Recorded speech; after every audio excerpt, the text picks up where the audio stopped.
Hello, welcome to the CRL show. I'm Paul Arandale. I'm Geoff Stevenson. Yeah, we're back. Had a week off. No real reason why we had the week off. We just couldn't be asked, really. Well, there were a few comps that were having weeks off, and we thought, let's join them. You know, everyone's decided a bit of a mid-season rest. Everyone deserved one, and so did we. Yeah, it was a June long weekend.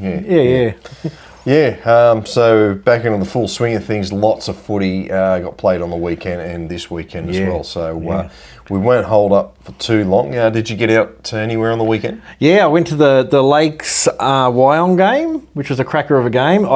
Look, great game, good crowd, fantastic footy. Wyong got the biscuits in the end. I've got to talk up the sausage sanger there, which was remarkable. I think people, what I want maybe listeners and viewers to do is to come in and send us messages about doing the regular food with a twist. Because I know that Old Bar was always my tier one canteen, because they were serving meat patties in gravy. They would actually get them out of the gravy. They'd be dripping. They'd spend there for. But another similar thing, Lakes United. The lady said, "Do you want a sausage sanger? Yeah. Do you want onions? Yeah. Do you want your sausage in gravy?" Yeah. And I went, yeah. It made me realise that if anybody asks me a question that ends in the words "in gravy," I'll say yes to it. It'll be like, "Do you want to burn to death in a vat of oil in gravy?" I'd say, yes, I do, please. But yeah, anyone that gets out to Carl Over Lakes, get the sausages in gravy. Also got the last sausage. I don't know if people know what happens when you get the last sausage. They say to you, "Oh, look, we've got some spare bacon. You want that free of charge?" I was like, wow. Bacon free of charge. Another thing that made my day. So, no, fantastic. Great day out there. Good weather. It looked like almost everywhere. Yeah. There's a little bit of rain about, but it was just cracking winter weather just watching the footy. Yeah, well done. Lakes United volunteers in the canteen. Yeah, they did a great job, please. Yeah. If they see me, I'll just say, "Look, please, in gravy, and I'll take all the bacon you can give me." Yeah, no, I didn't get out and about on the weekend. I was just in the MCR control room and caught a couple of really good games. The Group 9 Challenge Cup game, that was a thriller, and also the Group 7 feature match, Cairns and Stingrays. That was a ripper game too. Really close games. I don't know why, but there were some really close clashes coming out of the long weekend for some of those comps that had a rest. Yeah. Fantastic. Forgot to mention too, if you're watching this and you don't want to watch the whole thing, you can listen to this. It'll be on Spotify, obviously the website, the YouTube, so plenty of places you can catch this. It's just not the one destination at the website. So wherever you're watching or listening from, welcome. We're better looking on Spotify. I don't know whether people who've only listened to us on Spotify don't know what we look like. They don't realise how maybe they can switch the other way and just check us out and then go, Spotify's probably the better option. Yeah. All right, let's get into some results from the weekend. We'll start off, it was round 9 of the Newcastle Rugby League. Wyong defeated Lakes 22-6.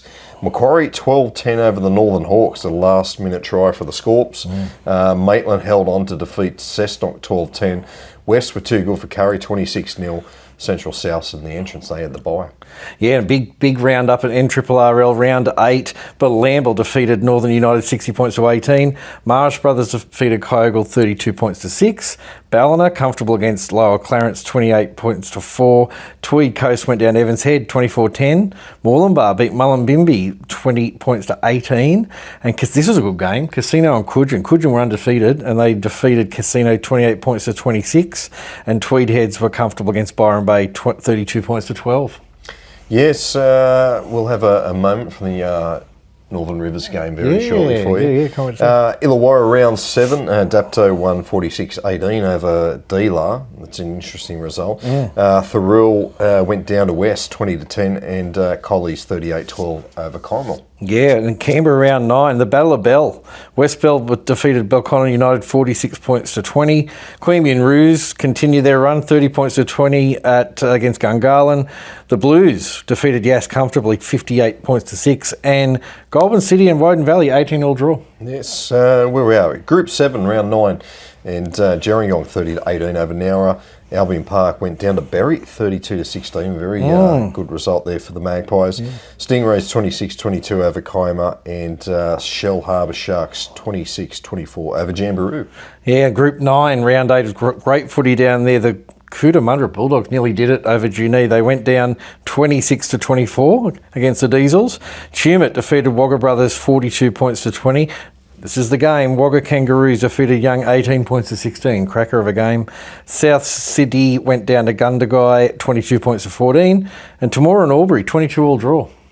Yeah, with Young had 12.5 start, so they actually claimed the Challenge Cup. Right. So I think they had it early in the year. Yeah. So they've reclaimed it. So Wagga Kangaroos got it for a week. Yeah. And now it's, they won't want to let go of it. Back to Young, yeah. Royal Massey Cup, round 11. Brothers 44-0 over Blacktown Workers. Mounties 58-22 over Canterbury. Right Eastwood and Wentworthville 30 all draw. Glebe 34-6 over Hills Bulls. That game was stopped due to lightning. Yeah. There's a bit of lightning around, and it's a complicated thing. I mean, it's good if you can go find somewhere to go hide, but some of those grounds, it's like, I don't know whether it's any safer on the sideline or in on the field in some ways. But anyway, it's good that they're looking after the players. Jersey Flegg round 15. Cronulla defeated Cavite Silktails 46 points to 10. Warriors defeated Parramatta 32-20. Penrith 40 points to 30 against the Dragons. Canberra comfortable against Melbourne. That's a big game. 46 points to 4. West Tigers 58 defeated Manly 10. Souths went down to Canterbury 34 points to 30, and the Knights went down to Sydney 30 points to 28. A lot of points scored in Jersey Flegg and New South Wales Cup. We'll get to that very shortly. Yeah. You put that down anything? Do you I think don't know. the coaches are a bit more looser with the young players to see what you got, or is this a trend that's going to flow into the NRL? It might be as the season's going on, because a lot of these young guys might come in and play a little bit more conservative early in the year because they just want to find their place in the team, and now they're sort of thinking, let's throw caution to the wind a little bit. But yeah, you're right. There's some huge scores there. Round 15 knock-on effect cup. Warriors 46-22 over Parramatta. Dragons 38-6 over Penrith. West 32-10 over Manly. Sydney 28-6 over the Knights. South 36-22 over Canterbury. North 34-28 over Canberra. The Newtown Jets had the bye. Yes, and at Central Coast ground of the round, Kincumber defeated Arimba 24 points to 20. Yeah, well, they're the results. We said we had a bit of a moment that happened at Crozier Park up at Lismore. We'll get this up for you now. Now, this is the beauty of BarTV cameras. Now, that looks pretty good. Like, it doesn't look like there's any problem, but they're almost playing in darkness. The referee holds up play. And you think, what's going on here? They have now a manager, a meeting with the ground manager. They're in there. They're playing in darkness. Can we get the lights going? Just waiting to see what the fate of this game is from here on. What I might do is I might sign off to the interim. And if we do have any updates, you'll be the first to know here on BarTV. But, let the crowd tell you. And thank goodness, as said there from the ground announcer. Isn't it amazing the difference? Yeah. Going to give BarTV camera crews a rap here. As I say, our pictures before the lights went on, it looked fine. But at ground level, it was really, really dark. And then when they turned the lights on, it looked even better there at Crozier Park. So, and credit to the referees and the ground official, because that's a tough decision to make. But it's not one you can make straight away. You'd be watching it getting darker and darker. At what point do I say this is? Is it when I can't see the fullback, or when we need torches on our heads? So they probably did well there, saying, "No, look, there's some point it's not getting safe. We can't see each other." And then it was fixed, and maybe sort of inconsequential in the end of the result. But yeah, you wouldn't want to. The Maris brothers get run down or something. Think, geez, if we just kept the lights off, we could have won the game. Would they call it at 12-0? But yeah, good. I mean, there'd be a switch somewhere. Someone had to sort it out, and good on them for sorting it out. Yeah, they got it there in the end. Yeah. All right. There was plenty of cracking tries on the weekend. Here's 5 that we thought were pretty damn good. Here are our tries of the week. First up, Jack Denson, Corumba Eagles A grade. In out and then he goes out. Oh, he's throwing the intercept. Oh, and he's away. They're not going to catch him. He's going over. This is Denson. Oh, they're making some inroads, but Denson is going to go all the way under the post and score from the intercept. Oh, Dana Walker, Stingrays. for the Stingrays of Shell Harbour. Earth now to Horton. Long cut-out pass. Is able to find Henry. Henry Grubbers. Now Walker over the line and might win it. For the Stingrays, they're conferring though. Referee Hobbin conferring with his touch judge on the far side. He's giving it. He's going to give it, I think. 6 again, he calls. Points to the spot. And the Stingrays lead inside the last 2 minutes. Jonah Glover, St George Illawarra Dragons, New South Wales Cup. 1 minute, 4 seconds left. Oh, and it's opened up like the Red Sea. Ramsey to his 5/8 in Jonah Glover. And that's the perfect way to end what has been an outstanding display by St George Illawarra. Jesse Marshus, North Sydney Bears, New South Wales Cup. I was reading in the program today that his hair goes. Jake Toby's having a good game here. And he's through! Jake Toby with 30 to go! Has he got the support? He's still going, Toby! He fires it to the right to Stimson! This is sensational! Marsky! What a try for the North Sydney Bears! And finally, it was Aidan Story who sets up Kevin Nkwama. He's still got plenty of pace and skill, Kevin Nkwama, the former Fijian international. In and away, jump over the top of the fullback, pass the ball to Aidan Story, and he slams it down. Yeah, that was a great finish. But yeah, he's got a lot of size, power to him as well. I wouldn't want to be trying to knock him down at that speed. Yeah, he had a hand in a couple of the Western Suburbs Rosella's tries, Kevin Nkwama. If you had to pick one, what was your favourite? I like a good intercept. So Jack Denson was an early one for me. That Jesse Marshke try though, I love how it's like they get into space and. I've never coached, but if I was, you'd say just keep finding space. So he was running into one bit of space, then another, and found another. The fullback, I think, found a player, and they just kept finding space, and got the try line. You could almost have Benny Hill music. Yeah. They were just like just keep running where there aren't players, and you'll be right, kind of thing. So no, they were all great tries. Though. It was a fantastic weekend for footy. Yeah, and well done to the commentators too, just adding a bit of extra to those great tries. For sure. All right, let's get into around the groups. Right. Right. There's been a little bit going on. There's some. One thing I want to highlight first is the Menindee, which is in the middle of the desert. I think they're quite proud of that. The Outback League. It's been off and on the past few years since COVID. So it's been a bit of a shame. I'm not really sure where they're at for this year. They usually play later in the season. But Menindee Abbeys are having a knockout on the 13th of September. I think it's a great time for a knockout. It is quite a trip for some. It's only 8 teams, and I think... So you need to get moving. I think 7 of the places are filled. So there might be one team out there that goes, look, get the training, have a chat about it and think about it. I really like the idea that such a long trip, they've done really well with sponsorship, or they've done really well with organising prize money. I think the total prize money must be, I've got to add up in my head right now, $11,000 or something like that, or $10,000. Yeah, okay. But it's a $1,000 entry to enter your team. You're in the 8 then. If you win a game... and reach a semi-finals, you get $1,000 reward for that. So you win one game, you got your money back. The runners-up get $2,000. The first place gets $5,000, and probably a kind of bit of an adventure you'll never forget, because it's something like 12 hours drive from the coast. It's for 3 hours drive from Mildura. I mean, that's probably the nearest big town. But yeah, it's quite a trip out there. But I reckon if people can get there, Silver City Scorpions have signed up already. There's Nettie's Knights, Mildura Warriors are going to play. So it'll be a great trip out there. So 13th of September, I've got a feeling that's the Newcastle Rugby League Grand Final day. So a few comps will be winding up or have already wound up. It'd be a great little end-of-season trip. Well, that's what I thought. I thought it's a great time to do some of these things where you might just scrounge some players. It sounds like some of the team names look like it might be just a group of players have jammed themselves together, and it might be from a few different teams. So, yeah, bring it on, guys. And like I said, it might be full by now, but hopefully if you can get in, get in. News of the last couple of weeks, Group 20 have jumped on the Magic Round sort of bandwagon. Right. And then jumped off again, which is... totally fair. Is it still Magic? Yeah, I don't know. It's a Magic Round 2026. I think they're looking at. Okay.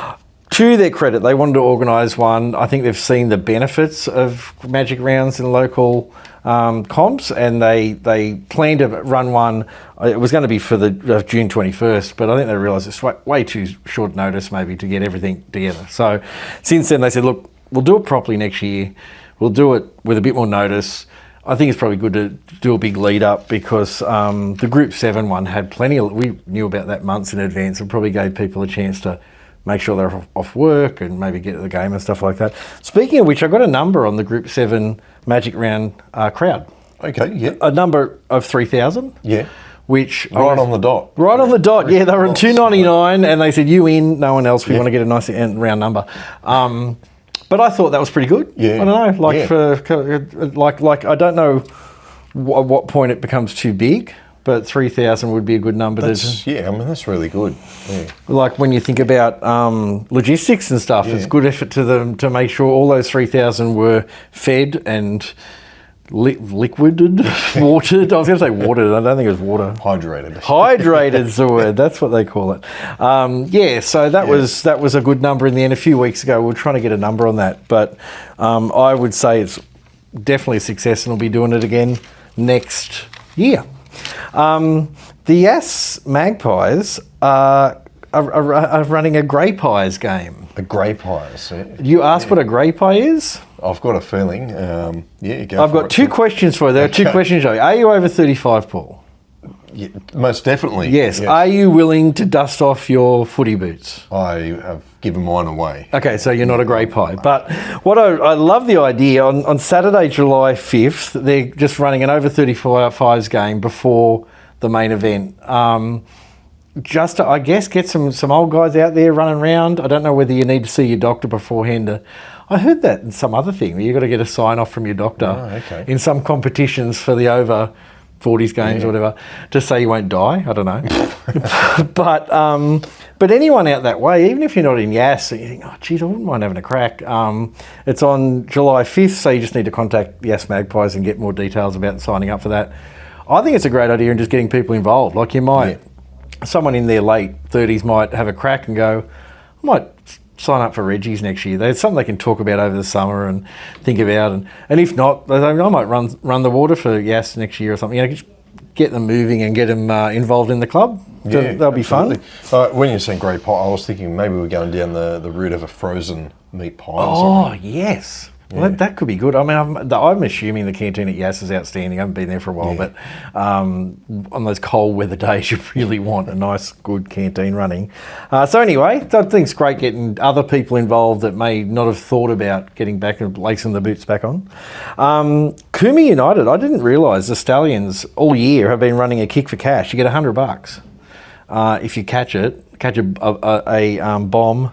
And $1,000. You go into the draw, then you get $1,000 if you catch the bomb in the last round. Yeah, which not that big a deal, but I really like things like that. It's something different. Yeah, I know they do it at Group 9. Following a few, they have a kick at goal, and Central Newcastle, they used to have they'd kick into a O'Neill's tyres, giving a sponsor a plug. They'd have a whole heap of tyres and. They tried for years, and I think it was last year. It might have been the last game. Someone got it, and I haven't been to St John Oval this year, so I don't know if they still do it. Great way to finish it on the last game of the year. Who lugs the tyres? If it wasn't the last home game, it was very close to the last home game last year. I think whoever lugged the tyres on and off, need to get some sort of reward after a year of doing that as well. So, just more sort of iconic games and stuff coming up and anniversaries. Avondale Greys, I think I mentioned earlier in the year, it's their 50th anniversary. So they're having a celebration at the Dandaloo Hotel on the 28th of June. So sounds like it's just going to be good food, drinks, catching up, old boys, young boys, everyone in between. So that'll be great. And the last thing I wrote is the Mendooran season launch was lit. That's all it says on my notes. There's actually a photo of... for those listening, there's a photo of one of the players standing on the bar doing a Usain Bolt. There was many other photos. Thank you. The Mendooran Tigers launch was going to be... I wish I could have got there. It was going to be good. One thing I forgot to mention a few weeks ago, that they had unlimited pizza between that time, 6 and 7 p.m, which... For me, no, that's why I'd be on the bar. Maybe that's why he's like smashed 7 pizzas in an hour and then decided to get on the bar and celebrate. So, yeah, that's actually one more round the groups. It's sort of a Q cornery kind of round the groups. Oh, we can keep that with Q corner. I'll keep it separate because it's a good one. Yep. Oh, yep. Mate, we'll get Save into it it up. very shortly. Yeah, So teaser. if you're a Queenslander, go get yourself a cup of tea. And Yeah, get ready back for or it. something. Yeah. Yeah, I've just got a couple little bits. Yeah, there was some. I was talking about iconic games too. Yeah. Nathan Gremo Memorial Shield.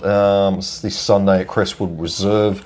There's 2 games. You got the Sydney Shield at 1 and the Ron Massey Cup at 3 p.m. So it's Hills Bulls v I think Moorebank Rams in Sydney Shield, and then they take on the Canterbury Bulldogs. It supports jerseyday.com, donate life.gov.au, and also support of organ donation as well. So a couple of good causes there. Yeah, fantastic. That Hills Bulls are getting behind, and then just the other one, Sequembian Derby between the Kangaroos and the Blues.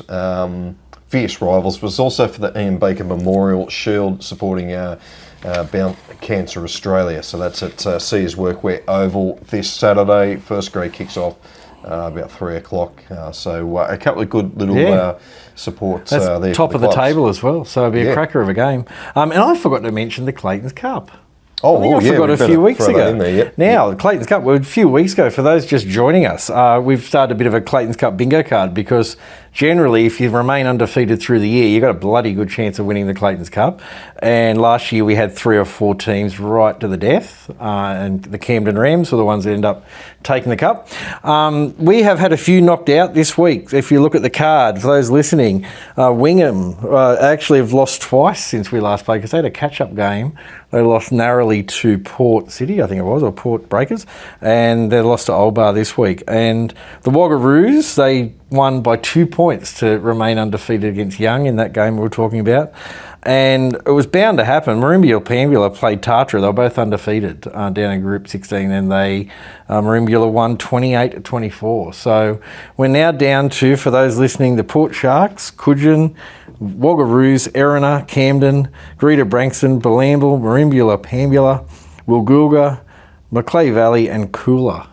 Okay. So it'll be interesting. Have you got a smoky or something that stands out there in the teams that may remain undefeated? Well, just probably, Greta Branxton. There you go. Yeah, okay. I'll just say them there. So That's not a bad call. I was saying Coolah. It might be for the same reason that some of those teams are in the same comp. Yeah. So you got Balambul and Coogin. They've got to play each other at some stage. Yep. There's only going to be one of them.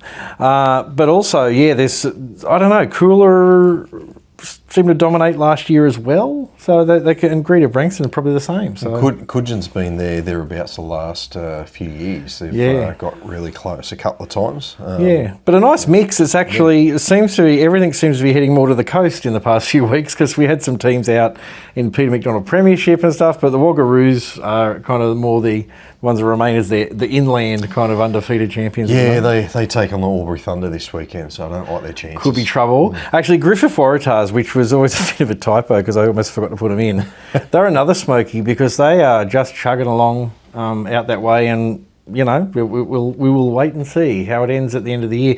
If all those teams lose a game, welcome to the shit show. Yes. No, then there's still a selection of teams that have drawn a game and not lost a game. So okay, we shall see. But we are really your voice of the Clayton's Cup. If you want to know more, stay tuned. We'll keep watching the Clayton's Cup bingo. Yep. All right. Yeah, that's my round the group, so I'm going to go on for that. I'm done for that. All right. Welcome back. As you know, BarTV Sports are the home of grassroots footy, and one of the joys or pleasures has been over the years is you watch recently a lot of guys make their debut at NRL or onto Super League. And I remember watching that bloke run out there a few years ago. Anyway, there was another one we can add to the list. Joshua Paston made his debut for Gold Coast Titans on the weekend against Manly. Fantastic. We dug back through the archives thanks to Dwayne Neville, our Northern Rivers commentator. Yeah, good on. We found a couple of clips of Joshua playing for Lismore Maris Brothers back in 2021. And he's also commentated, co-commentated with Dwayne up there. So Friend of the show. Yeah, friend of the show. So well. And this is first grade. First grade, yep. Yeah, that's what's maybe city folk don't really understand, that a lot of these young guys get to NRL level and they're playing first grade against men at quite a young age. Well, incredible. He tried out. I think he was with Tweed Seagulls. Didn't work out. Come back. Burleigh Bears spotted him. And from there, it's just gone up and up and up. So he's, what do you say? He's had 2 cracks at it, and he's finally got there. Yeah. So it's a good story for young fellas that are and girls that are, they think, oh, maybe my chance has been missed. That there's always that second chance. And there are ones you see during the coverage. I know Fletcher Hunt's connection with Warren has been sort of well covered. But Dylan Lucas was an Albion Park Oak Flats player before he moved up to Newcastle and stuff. And there's so many of them in there you don't really hear that much about, but they're local clubs. Like, imagine being a local club saying, I remember watching Dylan Lucas as a little fella and then go right through the grades, and now he's, potential Origin stuff. 2019 grand final, Brady Jones was playing for Cessnock Goannas. Yeah. Obviously, Braden Musgrove come back, played with Cessnock, and then went to the Knights. Yeah, and you would have seen a fair bit of Grant Anderson and everyone. Yeah, Grant Anderson, my God, you listen to the commentators talk about him these days, they're like, for good reason. He's playing Kurt Donohue's another one. We'll have to put a bit of a compilation. Whack a team together. But like I said, I always think these are the ones for the volunteers that turn up every week to keep those clubs going and everyone happy and the kids happy and stuff like that. You don't need to make mega stars because all those kids that go out there and play love it. Yeah. But when you do, you might just feel like, wow, like this is just our little club turning out these NRL quality players. Yeah, just something a little extra there. Anyway, we'll do some Q Corner. All right, we'll get in the results from Queensland competitions on BarTV. First up, round 12, BRL. Carina 50-20 over Valleys. Wow. Redcliffe 25-12 in a close one against the Panthers, and Wynnum defeated South Slogan. Beautiful. Gold Coast round 9. Watch a bit of this on BarTV. Currumbin defeated Runaway Bay 28 points to 14. Burleigh defeated Tugan 34 points to 12. And I didn't catch the Helensvale Southport score. I don't think it was a... Oh, we'll have it up on the screen for you. Yeah, but a win for the Hornets, It was, but I think Southport didn't do as bad as they have in the past few weeks, so credit to them. Ipswich round 7. Redbank Plains defeated West End. Brothers Ipswich in a close one against the North Tigers, and Ipswich Jets had a big win over Fassy Fern. Should say 58-16 in that one. Yeah, in Sunny Coast round 9, it was sunny up there. Stanley River defeated Maroochydore 42 points to 6. Kawana defeated Caboolture 50 points to 14. Close, low-scoring game. Coolum 10-6 against Biwa, and Caloundra defeated Nambour 46 points to 0. All right.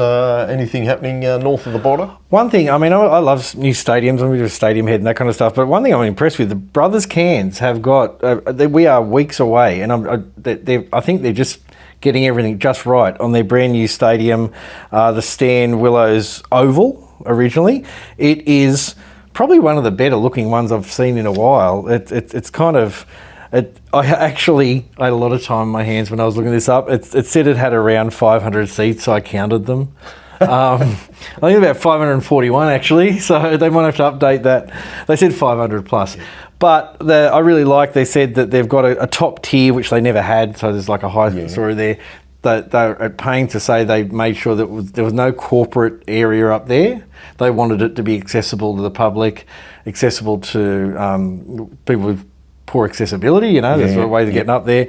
And it looks like it'll be a cracker of a place to watch a game of footy. $12 million.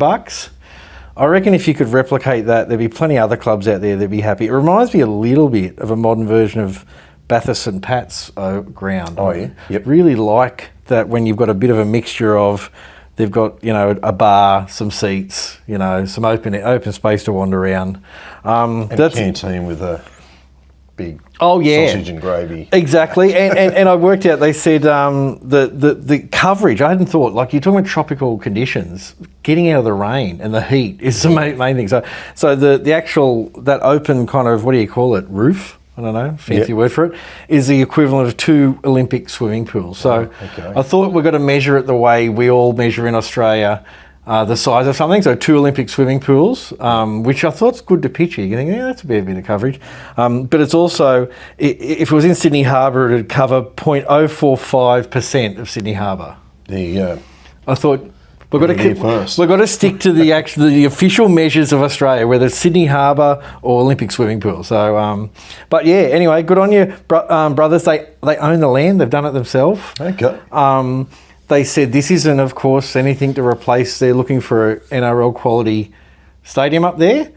But I reckon, coming to the Olympics and stuff like that, very clever for some of these Queensland clubs to trying to garner some money to do up their facilities, because what happened with the Sydney Olympics? You've got all these teams that need training facilities. Yes. And these days you got in the Olympics rugby sevens, soccer, and that flag football. Is that going to be on in? Oh, who knows? But anyway, I think it's probably a good idea, to nudge the government at the moment leading into the Olympics, because they're probably more willing to go, oh, what, Olympics? Did you say Olympics? Yeah. Oh, here's, $12 million. So, and either way, it'd be a great facility to watch footy. So I'd love to get up there to Rocky. Yeah, that's Mark Q Corner. Yeah, all right. We'll get into the fixtures that are happening in Queensland this weekend. No Ipswich Rugby League this weekend, so we just discard that one. Logan Brothers are at home to West Brisbane. Redcliffe and Carina, that is the top of the table clash in BRL, and Valley's host Wynnum. South's Logan have the bye. Nice, and we're looking at Ipswich. We're disregarding Ipswich, yes. So like you just said then. So we're looking at Gold Coast, round 10. Runaway Bay host Burleigh. Currumbin are up against Helensvale, and Southport host Tugun. Sunny Coast, round 10, just keeping you on your toes. Caboolture host Nambour. Coolum against Stanley River. Calown to do battle with Noosa, and Biwa host Kawana. Maroochydore have the bye. Hearing rumours that we may have Coolum and Stanley River commentated. Oh, nice. We'll wait and see. Yeah, brilliant. Yeah. Oh, that'd be good. Central, that's not even in Queensland, so we'll we shall wait. There's a Ron Burgundy moment there. No, it's a teaser. Yeah. Coming up soon, Central Coast fixtures. That's our little Q Corner for this week. Beauty. All right, as I said, lots of footy. A lot of comps had the weekend off due to the June long weekend. We had a break. So the boys are out there pumped, and the girls were pumped for some big hits. Here's 5 that we thought were pretty damn good. Bring them on. Just a bit of a knock. Connor McClawley first up, Wagga Kangaroos. Oh, good hit. Well read there from the young cherry pickers and Connor McCauley. We've got 10 so far. Nick Glowey, Lakes United Seagulls. And a huge shot. Hello. Welcome to the Glowey Show. Blake Davies, Kyle Turkeys. 12 of the last 13, scoring 20 points. They're at 12 at the minute. As we get back underway, and a solid hit to start off the second half. And that is Zion Kamana. Grant Byers, Lower Clarence Magpies here. Just an absolute ripper here. Yeah. It's a real mystery. Where's it going to happen? Damn, it happened. Fortunately, it was a forward pass upfield, but we still had to put that one in because it was. You got airborne, it counts. Keisha Johnson, Western Suburbs, Rosellas. Just a nice one there. I said the heads go back there. They're on the wrong end of the scoreboard, the Rosellas, but they made up with some brutal defence. I was going to say, showed a bit of spirit there. That's fantastic. Any of those that you wouldn't like to be on the receiving end of? The Grand Buys one, like I said, you're watching it sometimes knowing this is a big hit segment. When's it going to happen? He was run down the sideline, and then there was a bit of a wonky pass there, but that was a big hit. But I was at that Lakes game, and the crowd, I like it when you're at the game, there's a big hit, and you hear the crowd all go as one, whoa! And that definitely happened. So, yeah, that was a great one. Yeah, Nick Glowey, former Scotland international. Oh, there you go. Skippering the Seagulls these days. So, God, well, he knows how to hit. That number 10 was huge. So I think that's what got everyone. They were like, wow. Yeah, big hits of the week. We're wrapping things up. We may as well get into the fixtures that's happening this weekend. We'll kick things off with the knock-on effect New South Wales Cup. Round 16, we're over halfway. Warriors host Penrith, Dragons at home to West, Canterbury and Canberra at Belmore, South and Manly at Accor, North Sydney v Newtown. There's a bit of romance about that one. Yeah. And Sunday, Newcastle take on Parramatta at Combank. The Roosters have the bye. Nice. The Jersey Flegg round 16, the Silktails return to Lautoka and host Sydney. Warriors play Penrith. The Dragons are hosting the West Tigers. Para against Newcastle. Canterbury play Canberra. Melbourne are up against Cronulla. And South play Manly. Ron Massey Cup, round 12, St Mary's host Brothers, Ryde Eastwood and Mounties do battle. Hills, Bulls and Canterbury, I mentioned that before, around the groups, and Wentworthville host Glebe, Blacktown Workers, they have the bye. Now in Triple L round 9, all on Sunday. You got nothing to do on Sunday, whack on BarTV. Northern United host Ballina, Mooloombah are up against Tweed Coast, undefeated Coogin play Marsh Brothers, Kyogle are up against Bilambil, Byron Bay are hosting Casino, Evans Head against Tweed Heads, a battle of the heads. Is that what it's called? Should be, surely. Yep. And Lower Clarence are playing Mullumbimby. Yep. Head to head. Head to head. Is that what it's called? I don't know. I just made that up on the spot. We're going to give these people ideas. Yes. The feature matchup is Mooloombah v Tweed Coast. Yeah, nice. Newcastle round 10, West host Wyong, Curry and Cessnock do battle. Central and Maitland, that's the feature match. And on Sunday you have Northern Hawks and the entrance, and Souths and Lakes. Macquarie have the bye. A lot of those teams played each other a few weeks ago. So it can add a little bit more heat to it sometimes when you try to get that game back on them. Canberra round 10, and Tungradong are hosting Gungahlin. Westbell are up against Woden Valley. The game we mentioned earlier, Kangaroos are playing the Blues, the top of the table. Yass are hosting at Goulburn City. Yeah, some good ones there. Group 9, round 9, Gundagai host Junee, Albury at home to Wagga Kangaroos. Young do battle with Tumut, that will be the Challenge Cup game. Wagga Brothers host South City, and Cootamundra at home to Moora. I ask every week. Do you know that what the? No, I don't. I have the email, but didn't open it. Check local guys. Have a look on BarTV, and you'll know when the game kicks off. Interesting. Cootamundra played quite well last week, and Tamora drew, so that could be a good game as well. Group 7, round 10. We've got Berry hosting Gerringong. The Jamberoo Golden Valley Superoos are hosting Kiama. Nara are playing Millanulladulla. The Stingrays are up against Albion Park, and Shell Harbour have the bye. Yeah, Stingrays v Albion Park feature match. Cracker. Illawarra round 8, Dapto host Thirroul. Wests are at home to Corrimal. Collies take on Dealer. Yeah, lovely. And that's really it. Sorry, I didn't get round to. I gave that teaser about Central Coast. Well, that's the funny thing is we're still waiting to find out as we're recording this what is the ground of the round for Central Coast. Well. What a teaser, hey. Here's like stick with us and you'll find out. But we might find out Friday afternoon. You just check the app, and that's another thing. That BarTV app has been getting a really hard go of it in my household. But it's a cracker of just whacking it on around the time the game's kicking off, and I've got these options. Fantastic way to watch footy. Yeah. All right, mate, that's we're done. Yeah, we've covered a lot of ground, but it's been a big week of footy, big couple of weeks, and we've got really, that's the run. I feel like after the long weekend, it's that real run home to the semis that time. So, they're getting serious. Yep, good to be back. Thanks for listening if you're on Spotify, or thanks for watching if you're on the website or YouTube. It's great to have you on board. Hopefully you'll be back next week. Yeah, brilliant. See you then. Cheers.